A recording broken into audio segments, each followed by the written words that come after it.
கோவையிலே கடந்த வாரம் எங்களுடைய பொதுச் செயலாளர் அவர்கள் ஒரு சில கருத்தை சொன்னார்கள். நாம் ஒரு சமாதான பேச்சுவார்த்தை என்று சொன்னார்கள். சமாதான மாநில செயற்குழு கூட்டம் மதுரையிலே சீரோடும் சிறப்போடும் நடைபெற்றுக் கொண்டிருக்கிறது.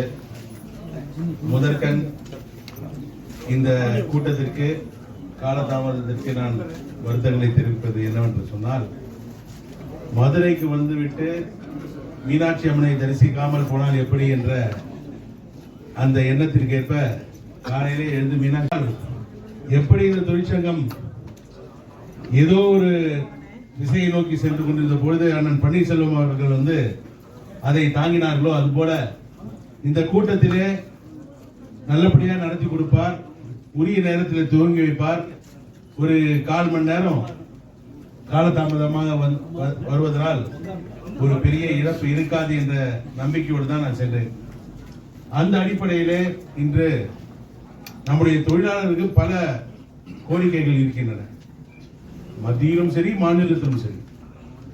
அதையெல்லாம் ஒருங்கிணைக்கின்ற வேலை, அதையெல்லாம் நம்முடைய தமிழக அரசிற்கு கோரிக்கைகளாக வலியுறுத்துகின்ற செயல், மத்திய அரசாங்கத்திடம் கேட்டால் கிடைக்காது என்று தெரிந்து போராட்டத்தோடு நாம் நம்மை தயார் செய்து கொள்ள வேண்டும் என்ற ஒரு பயிற்சி, இதையெல்லாம் ஆராய்வதற்காகத்தான் இன்றைய செயற்குழு கூட்டம். INTUC என்பது நீங்க கேட்கிறேன், நானே சொல்லட்டுமா? இன்று நம்முடைய இந்திய தேசிய தொழிற்சங்க காங்கிரஸ் INTUC அதோடைய 128வது 258வது மாநில செயற்குழு மதுரையிலே நடைபெற்றுக் கொண்டிருக்கிறது. இந்த செயற்குழுவிலே நம்முடைய அருமை தலைவர் திரு பன்னீர்செல்வம் அவர்கள் தலைமை தாங்கிறார்கள். திரு கோவை செல்வம் அவர்கள் செக்ரட்டரி ஜெனரல் அவர்கள் முன்னிலை வகிக்கின்றார். எல்லா நிர்வாகிகளும் வந்திருக்கிறார்கள். இதுல முக்கிய தீர்மானம் என்னவென்று சொன்னால், காலை உணவு திட்டத்திற்கு நம்முடைய தமிழக அரசாங்கம் காமராஜருடைய பெயரை வைத்திருக்கிறது. நாங்கள் மனமகிழ்ச்சியோட நன்றியை தெரிவித்துக் கொள்கிறோம். இது எங்களுடைய முதல் தீர்மானம். இரண்டாவது தீர்மானம், நீட் தேர்வை ரத்து செய்ய வேண்டும். அதற்கு போராடி கொண்டிருக்கின்ற எங்களுடைய அருமை தலைவர் ராகுல் காந்தி அவர்களுக்கு நன்றியை தெரிவித்துக் கொள்கின்றோம். தொடர்ந்து மாணவர்கள் எப்படி அடிக்கப்பட்டார்கள், தாக்கப்பட்டார்கள் டெல்லியிலே என்பதை வலியுறுத்துகின்ற வகையிலே இந்தியா முழுவதும் போராட்டம் நடைபெற வேண்டும். பாராளுமன்றத்தை நாம் முடக்கி நியாயத்தை கேட்க வேண்டும். அமித்ஷா அவர்களை பாராளுமன்ற வளாகத்திற்கு வரவழைத்து அவரிடமிருந்து உரிய பதிலை கேட்க வேண்டும். அப்பொழுதுதான் அந்த அடிப்பட்ட மாணவர்களுக்கும் உயிரிழந்த மாணவர்களுக்கும் நாம் அஞ்சலி செலுத்துகின்ற வகையாக இருக்கும் என்று தொடர்ந்து தன்னுடைய கோரிக்கையை வலியுறுத்தி கொண்டிருக்கின்ற ராகுல் காந்தி அவர்களுக்கு நாங்கள் என்றென்றும் துணை நிற்போம். அவர்களுக்கு எங்களுடைய நன்றியை தெரிவித்து இன்னும் பல தீர்மானங்கள், போக்குவரத்து தொழிலாளர் தீர்மானம், இது போன்ற பல தீர்மானங்களை இந்த கூட்டத்திலே நாங்கள் நிறைவேற்றுகின்றோம். தமிழ்நாட்டுல தாவேகா கூட காங்கிரஸ் இருக்கு, கர்நாடகாவில் காங்கிரஸ் ஆட்சியில் இருக்கு சார். நினைச்சா ராகுல் காந்தி அவர்கள் 2 மாநில முதலமைச்சர் அளவுக்கு மூன்றாவது விவகாரம் தொடர்பா பேசலாம். பட் அதற்கான முயற்சி ஒன்றும் எடுக்கிற மாதிரி தெரியல. அது என்ன சார்? அதாவது சார், இன்று நேற்று இந்த காவிரி பிரச்சனை இல்லை. சென்னை மாகாணம் ஹைதராபாத் மாகாணமாக இருந்த பொழுது 1870 ஆரம்பிக்குது. அவர்கள் உரிமைக்காக போராடுகின்ற பொழுது தமிழக காங்கிரஸ் நம்முடைய தமிழ்நாட்டு மக்களுக்காக போராடும். இது உயிர் பிரச்சனையில உரிமை பிரச்சனை. இதுல வெறும் வாழ்வாதார பிரச்சனையாக இருந்தால் பரவாயில்லை. ஆனால் இதில் அரசியல் கலந்துவிட்ட காரணத்தினால் நீர் இங்கே நெருப்பாக எரிகின்றது. நீரை நெருப்பாகுகின்றது ஒரு போராட்டம் என்பது காவிரியால வருகின்றது. எனவே இது நாங்கள் தெளிவாக இருக்கின்றோம்.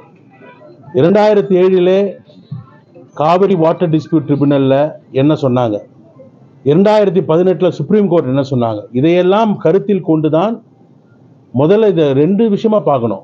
இந்த குறுவை சாகுபடிக்கு தண்ணீர் வர வேண்டும். அதற்கு கர்நாடக அரசு நமக்கு தர உரிமை நம்மளுடைய உரிமை அது என்ன கொடுக்கணுமோ 172.7 TMC நினைக்கிறேன், 3500 cusecs இதை கொடுக்கணும்னு சொல்லியிருக்காங்க அரசாங்கம்ன்றத ட்ரிபியூனல். அதை நாம் கேட்டு பெற வேண்டும். குறுவை சாகுபடி இப்போ பயிர்கள் எல்லாம் வாடுகிறது. இது உரிய நேரத்திலே தண்ணீர் திறக்கப்படவில்லை என்று சொன்னால் விவசாயிகள் நிலைமை என்ன ஆகும்? அதை நாங்கள் காங்கிரஸ் கமிட்டி எங்களுடைய கோரிக்கையை வலியுறுத்துகின்றோம். இரண்டாவதாக மேகதாது, இரண்டையும் வெவ்வேறு பிரச்சனையாக பார்க்க வேண்டும். எனவே இதிலே நாங்கள் உறுதியாக இருக்கின்றோம். நம்முடைய தமிழக முதல்வர் அவர்கள் நம்முடைய கர்நாடக முதல்வரை சந்திக்க இருந்தார். சற்று காலதாமதமாக சந்திப்பார். இது கோர்ட்டுக்கு போன அப்புறம், ட்ரிபியூனல்ல போயிட்ட அப்புறம், ட்ரிபியூனல்ல என்ன சொன்னாங்களோ அதை செய்யணும். அதுதான் முறை. நம்மளே என்ன சொல்லுவோம், இல்லை இது கோர்ட்டுக்கு போயிடுச்சுப்பா அப்படின்னு சொல்லுவோம். ஆனால் அதை நாம் உரிமைக்காக நாம் போராடுகின்றோம். அதை நாம் கேட்டு பெறுவோம். எங்களுடைய உரிமையை நாங்கள் கேட்டு பெறுவோம். அதுதான் எங்களுடைய வலிமையான கருத்து. இதன் நடுவில் இப்போ நம்முடைய முதல்வர்கள் போறேன்றார் இல்லையா, அவர் போய் நல்ல வெற்றிகரமாக வருவார் என்ற நம்பிக்கையோடு. அதனால தான் நாங்கள் எதுவும் இப்போ நாங்கள் ஏதாவது பேசக்கூடாது, ஏதாவது பேசி அதில் எந்த விதமான குந்தகம் விளைவிக்கக்கூடாது. அதனால தமிழக மக்கள் பாதிக்கப்படுவார்கள். அதனால தான் நாங்கள் அமைதியாக இருக்கின்றோம். நம் முதல்வர் அவர்கள் அங்கே சென்று பேசுகிறாரோ இல்லை கர்நாடக முதல்வர் தமிழகத்திற்கு வருகிறாரோ, எப்படியோ ஒன்று பேச்சுவார்த்தை மூலம் தீர்க்கப்படாத பிரச்சனை எதுவுமே இல்லை உலகத்தில். அதனால் அந்த நம்பிக்கையோடு தான் நாங்கள் இருக்கின்றோம். நல்ல முடிவு நம்முடைய முதல்வர் அவர்களும் கர்நாடக முதல்வர்களும் தருவார்கள் என் நம்பிக்கை இருக்கிறது. திமுகவை கூட தான் தாவேக்காவும் இதை அணுகுறாங்களா? ஏன்னா அனைத்து கட்சி கூட்டம் கூட்டணி கட்சிகளும் சரி, எதிர்கட்சி பிஎம்கேவும் சரி ரெஃபர் பண்றாங்க. முதல்வர் அனைத்து கட்சி கூட்டம் கூடி இதுக்கு எல்லா கட்சியோட தலைவர்கள்ட்டையுமே பேசி இதை சுமூகமா முடிக்கணும் அப்படின்னு. ஆனா நேற்று அமைச்சர் என்ன சொன்னாருன்னா அது சாத்தியம் இல்லை அப்படிங்கிறாரு. என்ன காரணமா இருக்கும் நினைக்கிறீங்க? இன்னொன்னு சார், தண்ணி இருக்கிறவங்க கூட்டம் நடத்துறாங்க, தண்ணி இல்லைன்னு சொல்லிட்டு உரிமைக்காக போராடுறோம். இங்க முதல்வர் கூட்டம் நடத்த தயங்குறாரு. ஒவ்வொருத்தரும் ஒவ்வொரு அணுகுமுறை இருக்கும். அதை நாம குறை சொல்லக்கூடாது. அதை பற்றி நான் பேசுவதும் தவறு. நமக்கு வேண்டியது நீர், நமக்கு வேண்டியது நம்ம உரிமை. அதை கேட்டு பெற வேண்டும். அதற்கு அவர்கள் பாணியிலே விட்டுவிடும் என்பது என்னுடைய தாழ்மையான கருத்து. நம்முடைய முதல்வர் அவர்கள் மனதில் என்ன வைத்திருக்கின்றார், அவர் எவ்வாறெல்லாம் அதிகாரிகளோடு பேசி இதை எப்படி தீர்வு காண வேண்டும் என்றது மனதில் ஒரு ரோட் மேப் இருக்கும். அதில் போய் இப்படிதான் ஒரு மொனாட்டனஸா இவ்வளவு நாள் பேசி இது வரைக்கும் நம்ம தண்ணி வரலையே. அனைத்து கட்சி கூட்டம் கூட்டினார்கள். 1920 முதல்ல ஒரு அக்ரிமெண்ட் போட்டாங்க. அது 50 years ஒன்ஸ் எக்ஸ்டெண்ட் பண்ணணும், லீஸ் எக்ஸ்டெண்ட் பண்ற மாதிரி ரெனியூ பண்ணணும். ஆனால் 1972 புதுப்பிக்க தவறியது யார் என்ற கேள்வி எழுகிறதா இல்லையா? அதனால தானே இன்னி வரைக்கும் பிரச்சனை. இப்ப நாங்க பேசுறோம் அனைத்து கட்சி கூட்டினதுனால என்ன பயன்? மக்களுக்கு தண்ணீர் பெற வேண்டும். சுமூகமாக நம்முடைய மக்கள் அங்கே இருக்கிறார்கள், அவர்களுடைய மக்கள் அங்கே இருக்கிறார்கள். மனிதன் தாகத்தால் சாக வேண்டும் என்று இன்னொரு மனிதன் நினைக்க மாட்டார். ஒரு பயிர் வாட வேண்டும் என்று யாரும் நினைக்க மாட்டார்கள். அது எந்த ஊரா இருந்தாலும் சரிதான். நம்ம கர்நாடகா, தமிழ்நாடு, இல்ல எத்தியோப்பியா, ஆப்பிரிக்கா, எந்த மனிதர்கள் ஒரே மனதளவு தான் இருப்பாங்க. இடையிலே ஒரு சிலர் குந்தகம் விளைவிக்கின்ற வகையிலே செயல்படுவார்கள். அதையெல்லாம் நாம் பெரிதுபடுத்தணும் என்று சொன்னால் நமக்கு தீர்வு காண முடியாது. எனவே நாம் நம்மளுடைய இலக்கை நோக்கி செல்கின்றோம். தமிழக அரசாங்கத்திற்கு தமிழக காங்கிரஸ் பக்கபலமாக இருக்கும். தமிழக காங்கிரஸ் தமிழக மக்களோடு இறுதி வரை போராடும், களத்திலே நிற்கும், உரிமையை கேட்டு பெறும். அவர் நேற்று நம்முடைய மாவட்ட தலைவர்களுடைய பயிற்சி முகாமுடைய நிறைவு நாள் என்று வந்தார்கள். நல்ல பல கருத்துக்களை எல்லாம் தெரிவித்தார்கள். எவ்வாறு செயல்பட வேண்டும், கிராமங்களிலே காங்கிரஸ் கட்சி எவ்வாறு நடத்தி கொள்ள வேண்டும், மக்களுடன் இணக்கமாக எப்படி இருக்க வேண்டும், மக்கள் பிரச்சனை கையில் எடுக்க வேண்டும், மக்களோடு தொடர்பில் இருக்க வேண்டும் என்பதையெல்லாம் எடுத்து சொன்னார்கள். ஏன்னா நல்ல ஒரு நிகழ்ச்சி. அந்த நிகழ்ச்சிக்கு வந்தது எங்களுக்கெல்லாம் பெருமையாக. ராகுல் காந்தி நேற்று தமிழ்நாட்டுக்கு வந்திருக்காரு. ஆனால் மேகதாது பிரச்சனை தொடர்பாக எந்த ஒரு எதிர்ப்புமே தெரிவிக்காம இருக்காரு. அவர் துரோகி, அப்படி எதிர்ப்பே தெரிவிக்காம இருக்கிறவங்க ஒரு துரோகிகள் சொல்லிட்டு தயாநிதி மரணம் சொல்லி சார், தமிழ்நாட்டுக்கு டீலிமிட்டேஷன்ல யார் சப்போர்ட் சொல்றாரு, அவர் எட்டப்பன் சொன்னாரு. மேகதாது பத்தி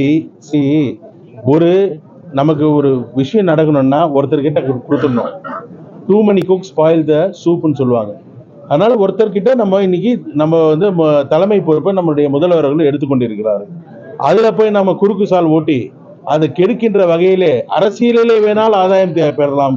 ஆனால் மக்களுக்கு தண்ணீர் கிடைக்காமல் அவர்கள் தவிப்பதை எங்களால் பொறுத்து கொள்ள முடியாது. ஆனால் அதை செய்கின்ற நோக்கிலே சிலர் செய்தார்கள் சொன்னா வெறும் அரசியல் செய்துதானே இன்று வரை நாம் பேசிக் கொண்டிருக்கிறோம்.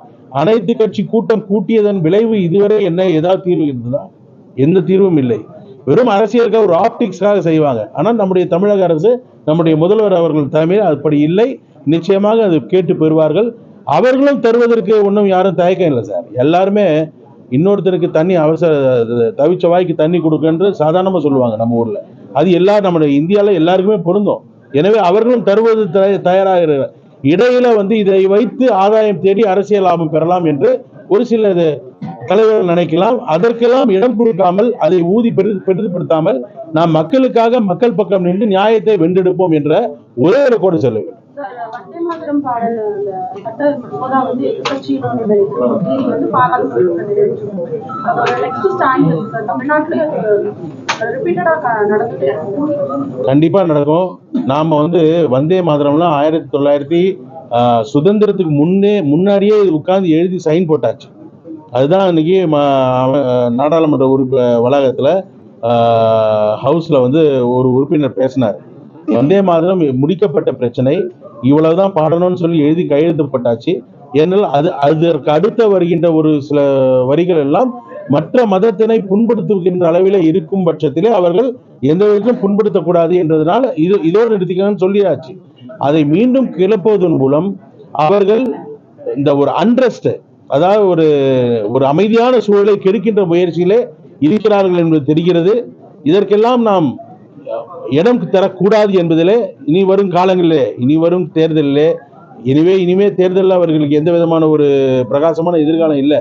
நீங்க ஜந்தர் மந்தர்ல மட்டும் இல்லை, இந்தியா முழுவதும் இந்த நீட் தேர்வில் அவர்கள் பண்ண குளறுபடியை நீங்கள் பார்த்து, இப்போ ஒன்றும் இல்லை, ரயில்வே ரெக்ரூட்மெண்ட்ல பார்த்தீங்கன்னா கிட்டத்தட்ட 60% வட இந்தியாவிலேருந்து தான் இங்கே வந்து வேலை செய்யறாங்க.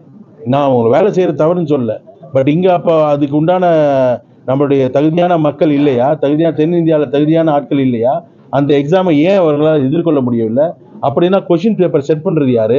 எக்ஸாமினேஷன் செட் பண்ணிட்டு அந்த கோச்சிங் சென்டருக்கிட்ட என்ன உங்களுக்குள்ள சிண்டிகேட் இருக்கு, இதெல்லாம் ஆராயணும். இது வெறும் நீட்ல இல்லை, எல்லா தேர்வுகளிலும் இப்படிப்பட்ட ஒரு அண்டர்ஸ்டாண்டிங் எல்லார்கிட்டையும் இருக்கு. ஆனா சென்ட்ரலைஸ் பண்ணாம டீசென்ட்ரலைஸ் பண்ணி அந்தந்த ஸ்டேட்டுக்கு ஏற்ற மாதிரி கொடுத்தா, அவர்கள் இத்தனை ஆண்டு காலமாக நாம் மிகச்சிறந்த ஒரு மருத்துவர்களை உருவாக்கிய தமிழகம் இனிமே அவங்க கிட்ட கையேந்த வேண்டிய சூழ்நிலை ஆகிப்போச்சு. ஏன் இப்படிப்பட்ட ஒரு அவல நிலை? நம்ம கிட்ட இல்லாத ஃபைன் டாக்டர்ஸ் எங்க இருக்காங்க? வேர்ல்டு ஃபுல்லா நம்ம கிட்ட ரெனோன் டாக்டர்ஸ் இருக்காங்க. ஆனா அப்பெல்லாம் நீட்டு கிடையாது. இப்ப இது வந்தப்புறம் தான் இப்படிப்பட்ட ஒரு ரெஸ்ட்ரிக்ஷனு, ஒரு ரெகுலேஷன் பண்ணி நம்மளுக்கு கிட்டத்தட்ட ஒரு பேரலைஸ் பண்ணி நம்மளை வச்சுட்டாங்க. அதனால அந்த சிஸ்டம் மாறணும்னா இனி வரும் தேர்தலில் பிஜேபி வந்து எந்த அளவுக்கும் நிமிராத அளவிற்கு நாம் செய்ய வேண்டும். தமிழக மக்கள் தெளிவாக செய்திருக்கிறார்கள். இனி இந்தியா முழுவதும் அது பிரதிபலிக்கும். அமைச்சர் வினோத் வந்து வேளாண் பட்ஜெட் திருப்பதி கோவில்ல வச்சு ஆசீர்வாதம் வாங்கி சாமி தரிசனம் பண்ணது எப்படி கான்ட்ரவர்சி சொல்றீங்க? அது ஏன் ஒரு சார்ந்த கோவிலுக்கு போகணும் அப்படின்னு அது அவர் தனிப்பட்ட விஷயங்க. அது வந்து அந்த ஒரு விஷயம் நல்லா நடக்கணும்னு அவர்கள் எப்படி வேணா நினைக்கலாம். அம்மா படத்துக்கு முன்னாடி வைக்கலாம், அப்பா படத்துக்கு முன்னாடி வைக்கலாம். நம்ம செய்யறோம். நமக்குன்னு ஒரு மரபு இருக்கு இல்லையா? அந்த மரபை மீறி அவங்க செயல்படுறாங்க அப்படின்னு சொல்லிட்டு ஒரு அது தனிப்பட்ட கருத்து சார். அது வந்து நம்ம பெருசா என்னை பொறுத்த வரைக்கும் அது ரொம்ப ப்ளோ பண்ணக்கூடாதுன்றது என்னுடைய கருத்து.